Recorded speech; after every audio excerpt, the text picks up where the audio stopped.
Morning student. आज का जो हमारा टॉपिक है वो है BSc second year and BSc BEd third year bio के। हम पढ़ेंगे रिप्रोडक्टिव। हमारा टॉपिक क्या है? रिप्रोडक्टिव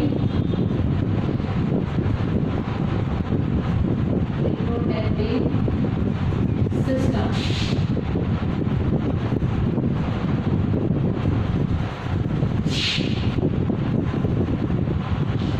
पार्ट है 4।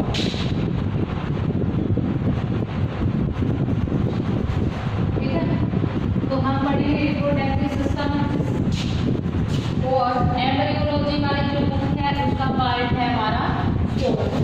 अब देखिए रिप्रोडक्टिव सिस्टम यानी जनन तंत्र यानी रिप्रोडक्टिव सिस्टम होता है वो मेल के अंदर भी पाया जाता है और फीमेल के अंदर भी पाया जाता है। मेल होता है उसके अंदर क्या पाया जाता है?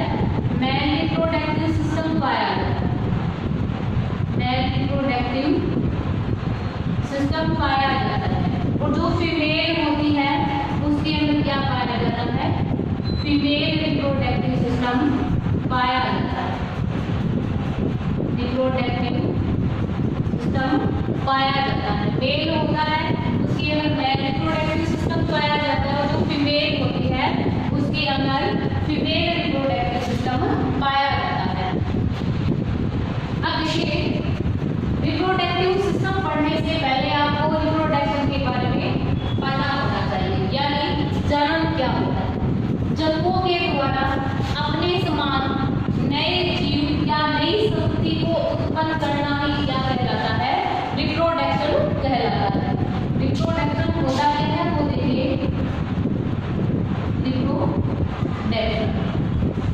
रिप्रोडक्शन होता क्या है कि जंतुओं के द्वारा अपने समान नई संतति उत्पन्न करना ही क्या कहलाता है? रिप्रोडक्शन कहलाता है। रिप्रोडक्शन यानी जनन की क्रिया जंतु अपनी जाति के अस्तित्व को बनाए रखने के लिए करते हैं। यानी रिप्रोडक्शन क्यों करते हैं? क्योंकि प्रत्येक जंतु अपनी जाति के अस्तित्व को बनाए रखना चाहता है, इसलिए ये अपनी जाति के अस्तित्व को बनाए रखने के लिए क्या करते हैं?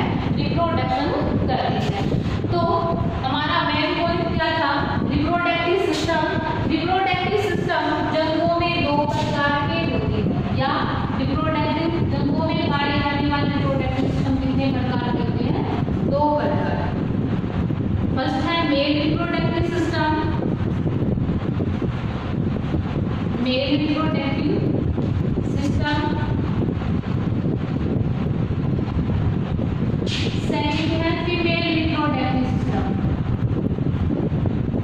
Female reproductive system. अब देखिए मेल रिप्रोडक्टिव सिस्टम मेल के अंदर पाया जाता है और फीमेल रिप्रोडक्टिव सिस्टम होता है वो फीमेल के अंदर पाया जाता है। अब अपन बात करते हैं नंबर 1 मेल रिप्रोडक्टिव सिस्टम की।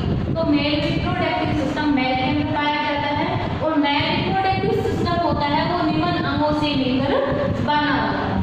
तो मेल रिप्रोडक्टिव सिस्टम है वो मेनली निम्न अंगों से मिलकर बना होता है। पहला है टेस्टिस यानी वर्षण। टेस्टिस यानी वर्षण। सेकंड है एपिडर्मिस।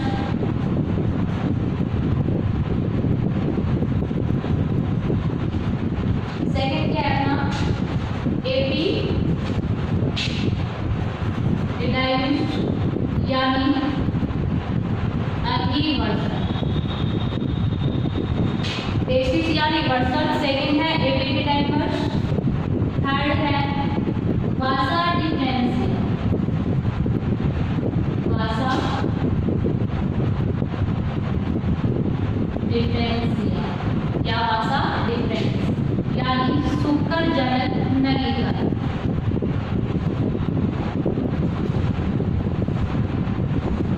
शुक्र जनक नलिका। फोर्थ है अपना वासा डिफरेंशिया के बाद सेमिनल वेसिकल।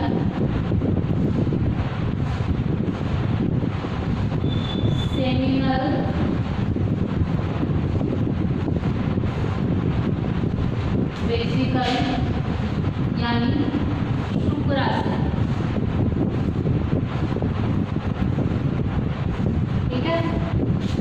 और फिफ्थ है अपना सेमिनल वेसिकल्स के बाद क्या आता है, यूरेथ्रा।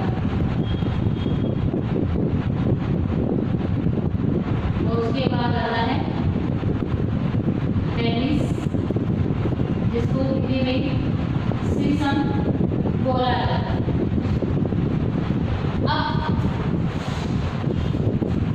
रिप्रोडक्टिव सिस्टम कितने अंगों से मिलकर बना होता है, टेस्टिस यानी वर्षांड, एपिडिडाइमिस यानी अग्नि वर्षांड, वासा डिफरेंशिया यानी शुक्रजनक नलिका, सेमिनल वेसिकल्स यानी शुक्राशय, पेन यूरेथ्रा, और उसके बाद आता है पेनिस यानी सीसन। आप सभी ने रिप्रोडक्टिव सिस्टम की संरचना 12th क्लास के अंदर पढ़ी है, ठीक है। इस प्रकार से आपने इसकी संरचना पढ़ी होगी।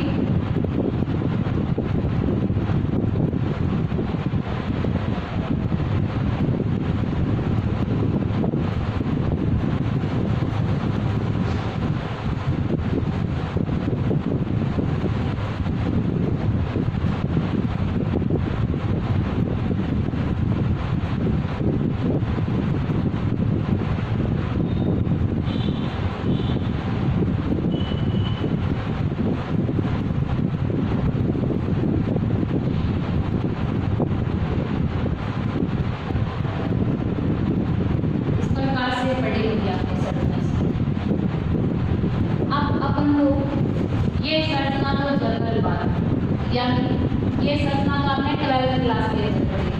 अब पढ़ेंगे एक एक बार, यानी रिप्रोडक्टिव सिस्टम कितने ऑर्गन्स से मिलकर बना होता है, उसमें पहला क्या है, टेस्टिस यानी वर्षांड। अब देखिए टेस्टिस होता क्या है, ये हम पढ़ रहे हैं। टेस्टिस की अनुप्रस्थ काट यानी PS of testis,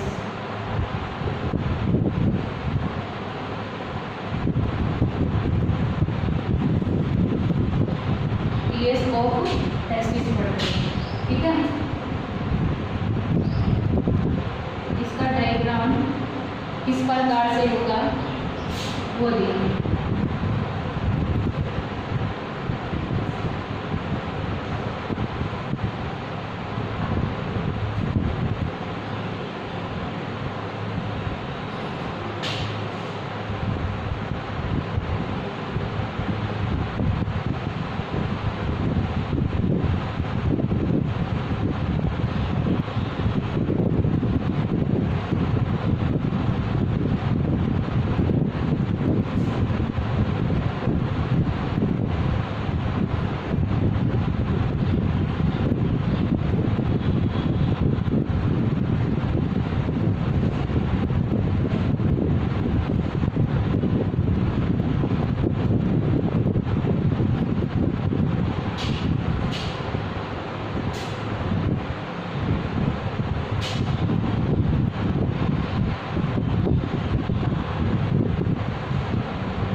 testis, second था अपना एपिडिडाइमिस, थर्ड था अपना वासा डिफरेंशिया, फोर्थ था अपना सेमिनल वेसिकल्स और फिफ्थ था अपना यूरेटा और सिक्स्थ था पेनिस और 7 नंबर था एसेसरी ग्लैंड।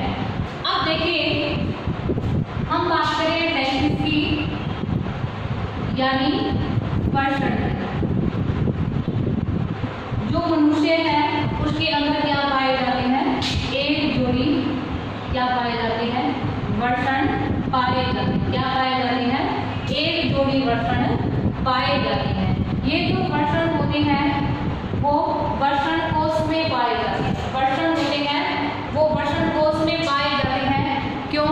क्योंकि वर्षण कोश का जो तापमान होता है वो 2 से 3 डिग्री क्या होता है, 2 से 3 डिग्री सेंटीग्रेड क्या होता है, कम होता है। यानी वर्षण कोश का जो तापमान होता है वो उत्तर गुहा के तापमान से 2 से 3 डिग्री क्या होता है, कम होता है।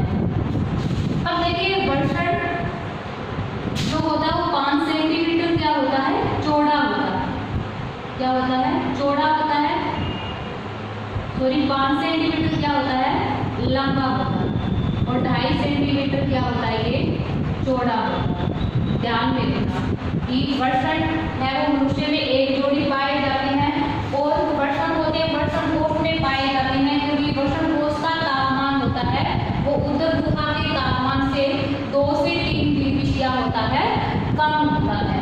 अब देखिए जो मनुष्य में पाया जाने वाला जो वर्षण है वो 5 सेंटीमीटर लंबा और 2.5 सेंटीमीटर क्या होता है, चौड़ा होता है। यानी 2.5 सेंटीमीटर क्या होता है, चौड़ा होता है। और जो वर्षण होते हैं वो लाइट पिंक कलर के यानी हल्के गुलाबी रंग के आपको दिखाई देते हैं। अब देखिए वर्षण के चारों ओर 2 आवरण पाए जाते हैं। वर्षण के चारों ओर क्या पाए जाते हैं, 2 आवरण पाए जाते हैं। बाह्य आवरण को ट्यूनिका वेजाइनलिस कहा जाता है। बाह्य आवरण को क्या बोलते हैं, ट्यूनिका वेजाइनलिस, जबकि आंतरिक आवरण को ट्यूनिका एल्बुजिनिया कहा जाता है। ये था वर्षण। बाह्य आवरण को क्या बोलते हैं, ट्यूनिका वेजाइनलिस। आंतरिक आवरण को क्या बोलते हैं, ट्यूनिका एल्बुजिनिया।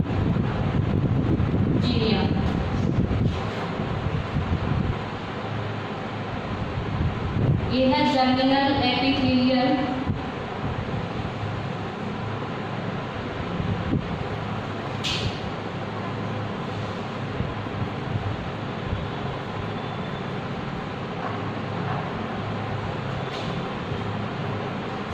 और ये है सर्कोली लेडिंग सेल।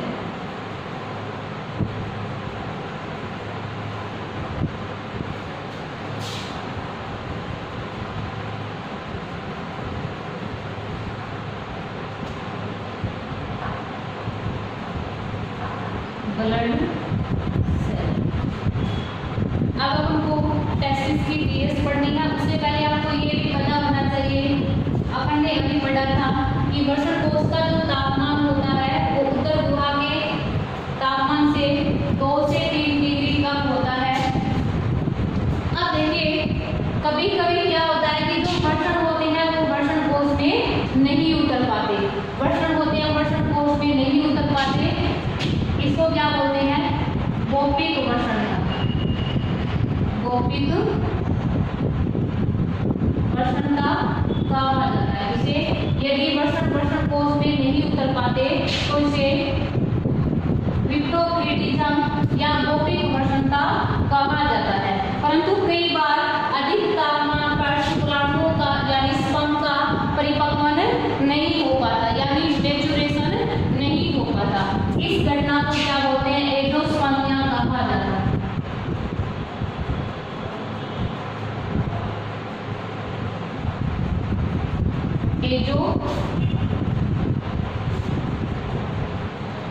एंडोस्पर्मिया कहा जाता है, ठीक है। अपन को टीएस पढ़नी है तो जो टेस्टिस होता है, टेस्टिस का जो पिछला सिरा होता है वो एक लचीले तंतुओं के द्वारा, जो लचीले तंतुओं का जो गुच्छा होता है उसके द्वारा वर्षण कोश के साथ क्या होता है, जुड़ा हुआ रहता है। ये भी ध्यान में रखना कि जो वर्षण होता है वो अपनी पिछले सिरे से लचीले तंतुओं का गुच्छे के द्वारा, लचीले तंतु का जो गुच्छा होता है उसके द्वारा वर्षण कोश के साथ जुड़ा हुआ रहता है। इन लचीले तंतुओं का जो गुच्छा होता है उसको गुबर्नाकुलम या गुबर्नेकुलम कहा जाता है। ठीक है, अब अपनी मेन स्ट्रक्चर पे आते हैं कि वर्षण के चारों ओर दो आवरण पाए जाते हैं। सबसे बाह्य आवरण यानी जो बाहर की ओर उपस्थित होता है उसको ट्यूनिका वेजाइनालिस कहा जाता है, जो कि अपन को उत्तर गुहा के समान दिखाई देता है। ट्यूनिका वेजाइनालिस किसके समान दिखाई देता है, उत्तर गुहा के समान दिखाई देता है। और आंतरिक आवरण को ट्यूनिका एल्बुजिनिया कहा जाता है, जो अपन को कनेक्टिव टिश्यू, जिस प्रकार ये कनेक्टिव टिश्यू इस प्रकार तुमको दिखाई देता है, ठीक उसी के समान अपन को ट्यूनिका एल्बुजिनिया वाला पार्ट दिखाई देता है। अब ये ट्यूनिका एल्बुजिनिया ही वर्षण के अंदर धंसता है और वर्षण के अंदर धंसने के कारण जो वर्षण होता है वो 200 से 300 पिंडों के अंदर क्या हो जाता है, बंट जाता है। ध्यान में रखना कि ट्यूनिका एल्बुजिनिया है आंतरिक स्तर है वर्षण का, और ट्यूनिका एल्बुजिनिया वर्षण के अंदर धंसकर सेप्टा का निर्माण करता है, जिसके कारण जो वर्षण होता है वो 200 से 300 पिंडों के अंदर क्या हो जाता है, बंट जाता है। ठीक है, अब देखिए अंदर की ओर, वर्षण के अंदर की ओर अपन को देखा जाए, वर्षण के अंदर की ओर देखें तो सबसे पहले अपन को क्या दिखाई देती है, जर्मिनल एपिथेलियम लेयर दिखाई देती है, या जर्मिनल एपिथेलियल सेल अपन को दिखाई देती है। इसको जर्मिनल एपिथेलियल सेल भी लिख सकते हो आप, सेल, जर्मिनल एपिथेलियल सेल अपन को दिखाई देती है। इन जर्मिनल एपिथेलियल जो सेल है ये वाली, इसमें बार-बार समसूत्री विभाजन होते हैं और अनेक स्पर्मेटोगोनियल सेल का क्या होता है, निर्माण होता है। किसका निर्माण, स्पर्मेटोगोनियल सेल का क्या होता है, निर्माण होता है। ध्यान में रखना कि इन जर्मिनल एपिथेलियल सेल में बार-बार समसूत्री विभाजन होते हैं, जिसके परिणाम स्वरूप अनेक स्पर्मेटोगोनियल सेल का क्या होता है, निर्माण होता है। अब देखिए ऐसी स्पर्मेटोगोनियल सेल जो कि शुक्राणु निर्माण की क्रिया में भाग लेती है, वो अपने आकार में वृद्धि कर पहले की तुलना में अपने आकार को क्या कर लेती है, बड़ा कर लेती है। क्या कर लेती है, बड़ा कर लेती है। इस प्रकार जो बड़ी सेल बनती है उसको प्राइमरी स्पर्मेटोसाइट कहा जाता है। क्या बोलते हैं,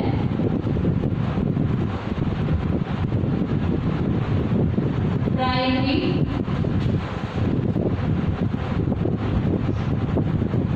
स्पर्मेटोसाइट। ठीक है, जो स्पर्मेटोगोनियल सेल की जिनको शुक्राणु निर्माण की क्रिया में भाग लेना था, वो आगे चलकर अपने आकार में वृद्धि कर अपने आकार को पहले की तुलना में क्या कर लेती है, 2 गुना बड़ा कर लेती है। इस प्रकार बनी हुई सेल को प्राइमरी स्पर्मेटोसाइट कहा जाता है। अब देखिए इस प्राइमरी स्पर्मेटोसाइट सेल के अंदर अर्धसूत्री विभाजन फर्स्ट होता है, जिसके परिणाम स्वरूप जो कोशिका बनती है उसको बोलते हैं सेकेंडरी स्पर्मेटोसाइट। Secondary spermatocyte. इस सेकेंडरी स्पर्मेटोसाइट में जब अर्धसूत्री विभाजन सेकंड होता है, अर्धसूत्री विभाजन सेकंड होता है तो क्या बनती है, स्पर्मेटिड सेल का क्या होता है, निर्माण होता है।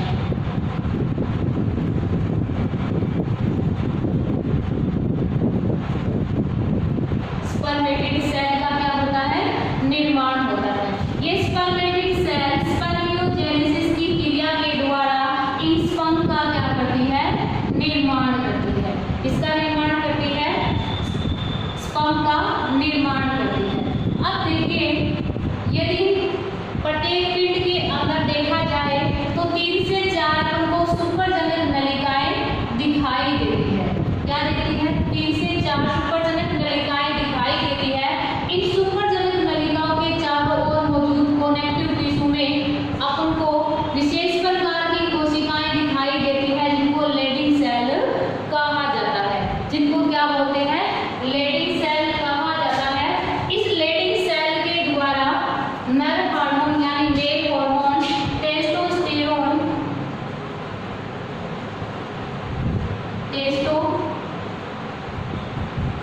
टेस्टोस्टेरोन का क्या किया जाता है, स्रावण किया जाता है।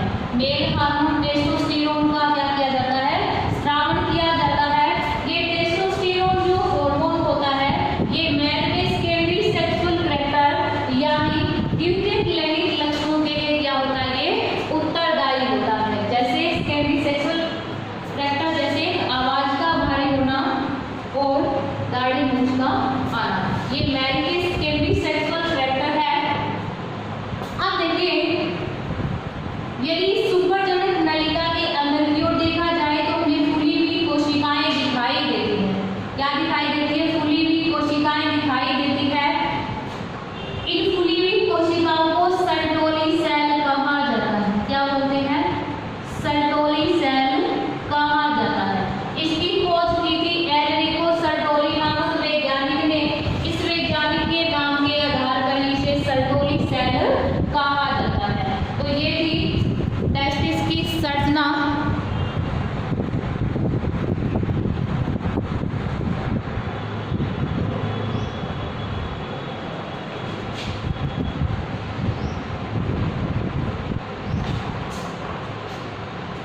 अब देखिए, जो सर्टोली सेल थी, इसकी खोज किसने की थी, एनरिको सर्टोली नामक वैज्ञानिक ने। किसने की थी, Enrico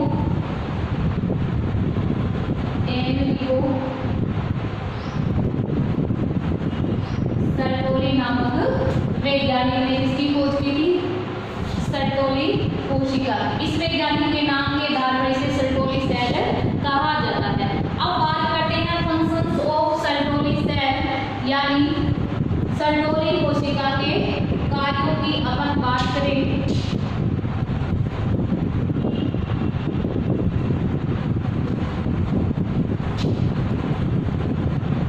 functions of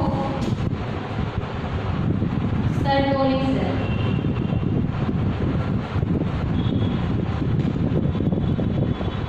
functions of Sertoli cell. Sertoli cell के कार्यों की अपन बात करें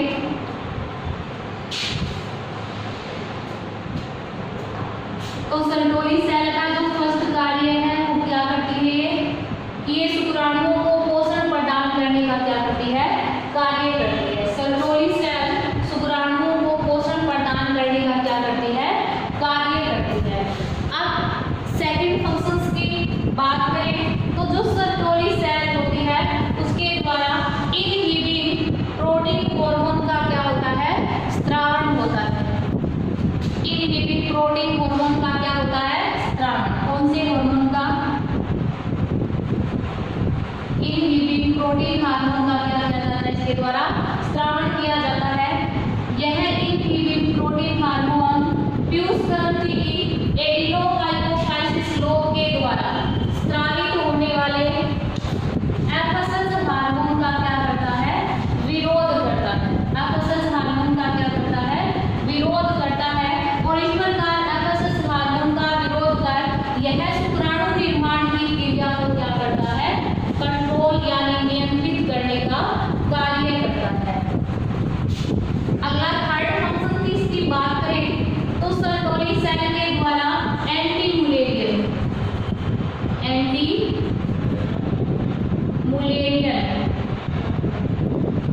सर्टोली सेल के द्वारा एंटीमुलेरियन का स्रावण किया जाता है। यह एंटीमुलेरियन जो होता है वो भ्रूण में मादा जनन वाहिनियों के विकास को रोकने का क्या करता है, कार्य करता है। तो मेल रिप्रोडक्टिव सिस्टम का जो फर्स्ट पार्ट है यानी जो वर्षण वो अपना कंप्लीट हो चुका है। अगली नेक्स्ट क्लास में पढ़ेंगे एपिडिडाइमस यानी अधिवर्षण क्या होता है।